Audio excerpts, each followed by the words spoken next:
بعضی از حزب‌های سیاسی تاجیکستان برای به دست آوردن 3 کرسی خالی مانده در مجلس وکیلان شهر دوشنبه وارد سبقت میاندوری شدند.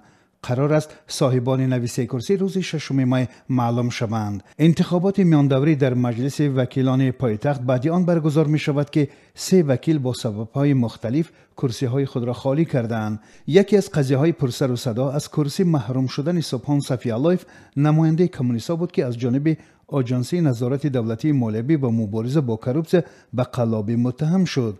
به اطلاع مقامات صفی‌الله‌یف گویا خود را مشاور اسدالله رحمان یاردمچی پرزیدنت تاجیکستان معرفی کرده از کارخانه 12,000 سامانی گرفته است. ماه مارس امسال 2 کرسی دیگر را شهناز رحمت الله زاده بنابر تعیین شدن به وظیفه معاون رئیس کمیته معماری و ساختمانی تاجیکستان و شاه دولتوف با سبب اقامت دائمی در خارج کشور خالی کردند.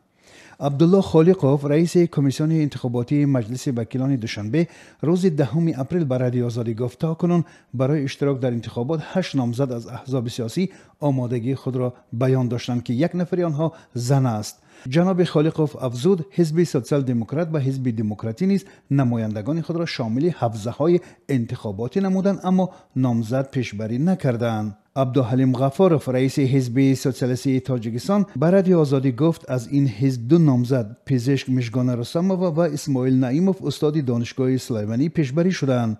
معاون رئیس حزب سوسیالیستی تاجیکستان ظریف نعیموف میگوید هرچند حزب حاکم قوی است و در اکثر انتخابات ها پیروز می شود، امید دارند که این معرکه در چارچوب معیارهای دموکراتیک و منصفانه برپا خواهد شد. وی افزود پس از تعیین رستم امامعلی در وظیفه رئیس شهر دوشنبه امید آنها برای پیروزی بیشتر شده است. در انتخابات میان دوره اینچنین نمایندگان حزب خلق دموکراتیک، کشاورزی، اصلاحات اقتصادی و کمونیستی هم نامزدهای خود را پیشبری کردند.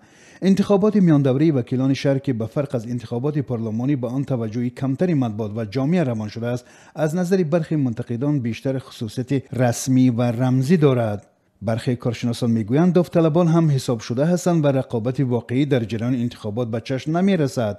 کارشناس مسائل سیاسی پرویز مولاجانوف گفت شرایط مالی حزب‌های سیاسی برای تشکیل کارزار فعال سیاسی نیز امکان نمیدهد.